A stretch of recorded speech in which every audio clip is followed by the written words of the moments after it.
हरिओम तत्सत। जय गुरुदत्त। मैं तेजस त्रिवेदी आप सभी का श्री दत्त वैदिक एस्ट्रोलॉजी चैनल पर स्वागत करता हूं।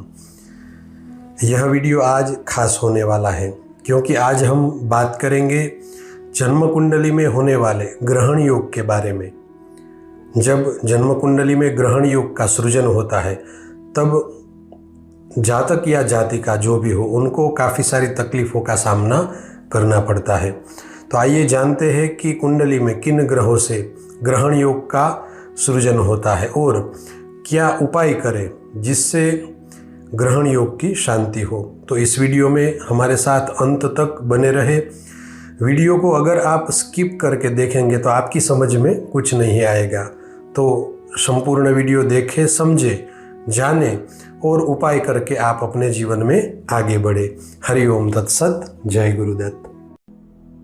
आइए जानते हैं कि किसी भी जातक और जातिका की जन्म कुंडली में ग्रहण योग का सृजन कैसे होता है और जन्म कुंडली में ग्रहण योग के होते क्या क्या बुरे परिणाम जीवन में आते हैं और ग्रहण योग की शांति के लिए क्या उपाय करें। ग्रहण योग का सृजन 3 प्रकार से होता है। एक कि जब किसी भी जातक की जन्म कुंडली में सूर्य राहु या सूर्य केतु एक साथ जन्म कुंडली में किसी भी स्थान में साथ में बैठे हो तब ग्रहण योग होता है। और दूसरा प्रकार है कि जब किसी भी जातक या जातिका की जन्म कुंडली में राहु चंद्र या केतु चंद्र साथ में बैठे हो। और तीसरा प्रकार यह है कि जब सूर्य और चंद्रमा एक साथ जन्म कुंडली में किसी भी स्थान में साथ में बैठे हो तब ग्रहण योग का सृजन होता है। ग्रहण योग के यह तीनों प्रकारों में अलग अलग अशुभ फल मिलते हैं।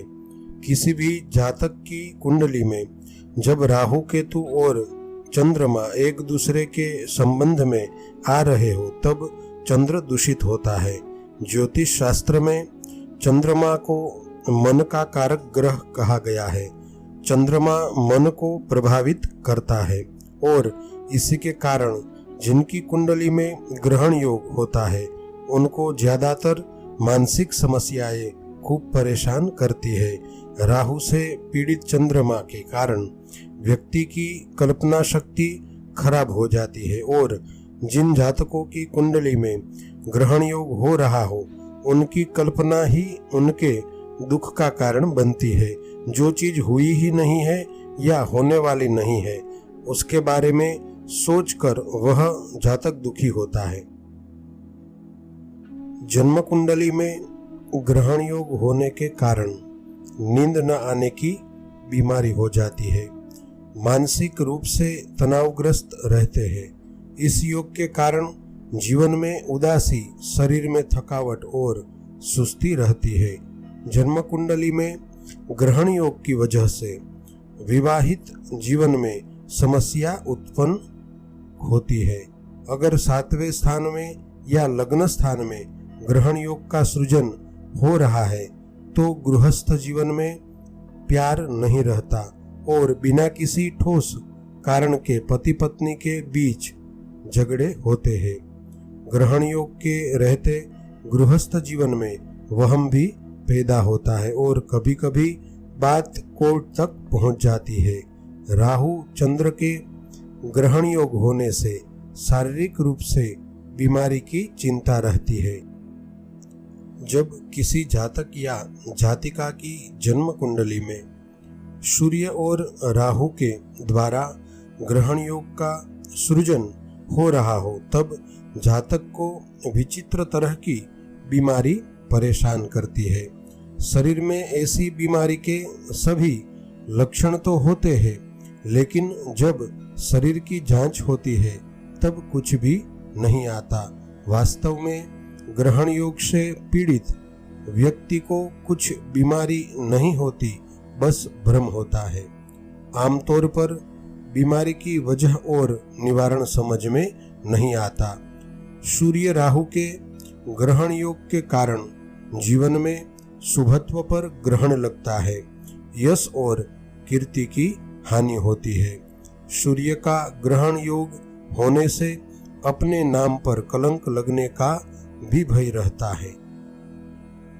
किसी भी जातक या जातिका की जन्म कुंडली में केंद्र स्थान में सूर्य और चंद्र साथ में बैठे हो तब जीवन पर्यंत धन का व्यय होता ही रहता है।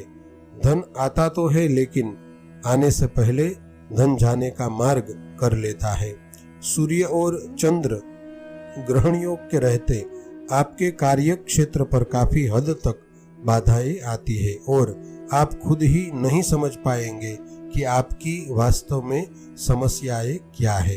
अगर सूर्य एवं चंद्र का ग्रहण योग त्रिक भावों में हो रहा हो तब शिक्षा क्षेत्र में बाधाएं आती है।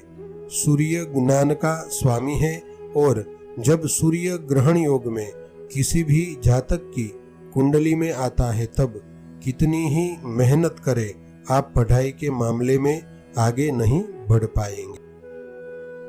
अगर आपकी जन्म कुंडली में राहु केतु चंद्र सूर्य के द्वारा ग्रहण योग का सृजन हो रहा है तो समय रहते उसका निवारण करें, उपाय करें। ग्रहण योग के निवारण हेतु शास्त्रों में कई मार्ग बताए गए हैं। विद्वान पंडितों के द्वारा आप ग्रहण योग का अनुष्ठान पंचांग विधान करवाकर इस योग से मुक्ति पा सकते हैं। साथ ही जीवन पर्यंत अगर हो सके तो शिव जी की पूजा और आराधना करें, क्योंकि ग्रहाधिराज भगवान शिव अवश्य ही कृपा करते हैं। साथ ही किसी भी कार्य को आप धैर्य पूर्वक करें, गुस्से या अधिराई से कोई भी निर्णय न ले। अपने बड़ों की बातों को माने और उनका सम्मान करें, जिससे आपको लाभ होगा। और हमेशा गले में रुद्राक्ष की माला धारण करें। आप सभी का मंगल हो, ऐसी मेरी सद्गुरु से प्रार्थना है और आप सभी से प्रेम भरा आग्रह भी है कि आप श्री दत्त वैदिक एस्ट्रोलॉजी परिवार के साथ जुड़े और इसी तरह वैदिक ज्योतिष का ज्ञान प्राप्त करके आप अपने जीवन में आगे बढ़े। हरि ओम तत्सत। जय गुरुदत्त।